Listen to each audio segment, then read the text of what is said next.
नमस्कार। आज हम बात करने वाले हैं मुंशी प्रेमचंद के कालजयी उपन्यास गोदान पर। हाँ, और इसके लिए हमारे पास अवधेश राणा की एक बहुत अच्छी समीक्षा है। गोदान, ग्रामीण भारत का मार्मिक दर्पण। बिल्कुल। तो आज हम इसी समीक्षा के चश्मे से गोदान को समझने की कोशिश करेंगे। मतलब इसका सार क्या है, पात्र कैसे हैं, कहानी के मोड़ क्या हैं और वो कौन से सामाजिक मुद्दे हैं जो इसे इतना खास बनाते हैं। सही है। और राणा की समीक्षा इस बात पर जोर देती है कि ये सिर्फ एक कहानी नहीं है, ये उस समय के ग्रामीण भारत का कह सकते हैं कि एक्सरे है।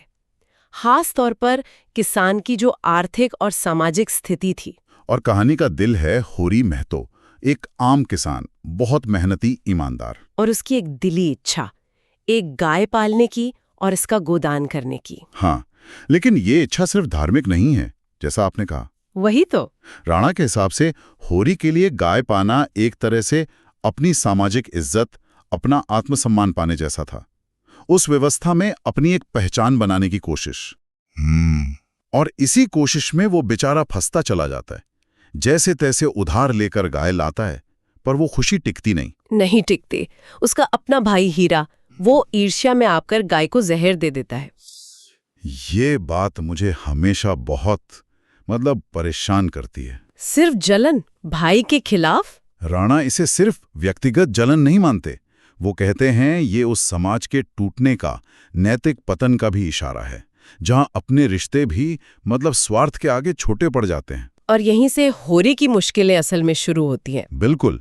झूठा इल्जाम लगता है, जुर्माना देना पड़ता है, कर्ज बढ़ता जाता है, एक अंतहीन सिलसिला। और इस सब के बीच उसका परिवार, खासकर उसकी पत्नी धनिया, क्या कमाल का किरदार है, बहुत मजबूत। हाँ, धनिया। राणा उसे सिर्फ होरी की पत्नी नहीं, बल्कि ग्रामीण समाज की जो अंदरूनी ताकत है, जो सहन शक्ति है, उसका प्रतीक मानते हैं। वो होरी से ज्यादा प्रैक्टिकल है, ज्यादा साहसी। बिल्कुल, जैसे वो झुनिया वाले मामले में करती है। हाँ, जब गोबर की प्रेमिका झुनिया गर्भवती होकर उनके पास आती है, तो धनिया समाज की परवाह किए बिना जाति धर्म से ऊपर उठकर उसे अपना लेता है। ये बहुत बड़ी बात थी उस समय। मानवता की मिसाल। और बेटा गोबर, वो तो पिता से एकदम अलग है, विद्रोही। एकदम। गोबर वो नई पीढ़ी है जो इस घुटन से, गरीबी से, पिता की इस कह सकते हैं कि दबने वाली आदत से तंग आकर शहर भाग जाता है। हाँ, ये शहर बनाम गांव वाला एंगल भी है उपन्यास में। बिल्कुल है। और राणा इसे भी हाईलाइट करते हैं। इसके अलावा राय साहब जैसे शोषक जमींदार हैं, मालती जैसी पढ़ी लिखी आधुनिक महिला है, मेहता जैसे आदर्शवादी विचारक हैं। ये सब मिलकर उस समय के समाज की पूरी तस्वीर बनाते हैं। अगर आप मुख्य विषयों पर आएं, तो किसान की जो त्रासदी है वो सबसे ऊपर है। कैसे वो धर्म, समाज, साहूकार सबके बीच पिसता है। सही कहा। राणा भी मानते हैं कि प्रेमचंद की सबसे बड़ी कामयाबी यही है। होरी के जरिए उन्होंने पूरे किसान समाज का दर्द बयान किया है।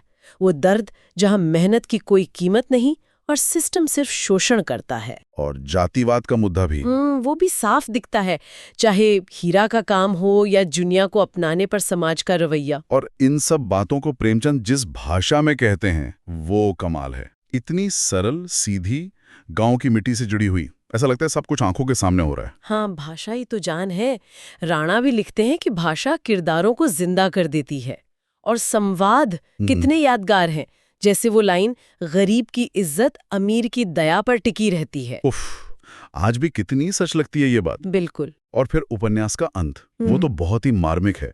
होरी मरते दम तक वो एक गाय की इच्छा, गोदान की इच्छा पूरी नहीं कर पाता। हाँ, आखिरी वक्त में भी वो धनिया से पूछता है कि गाय के लिए पैसे हैं क्या। यही उपन्यास का शायद सबसे दर्दनाक और सिंबॉलिक मोमेंट है।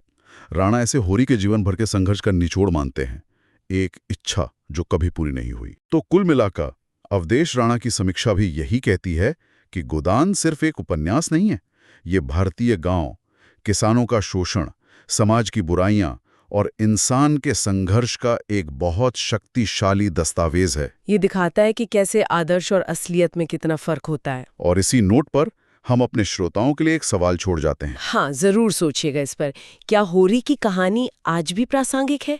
क्या आज भी हमारे समाज में ऐसे लोग हैं जो इसी तरह व्यवस्था के जाल में, कर्ज के बोझ तले अपनी मेहनत, अपना सम्मान सब गंवा रहे हैं? और क्या गोदान में दिखाई गई समस्याएं, जैसे जातिवाद, शोषण या नैतिक गिरावट, क्या वो आज पूरी तरह खत्म हो गई हैं?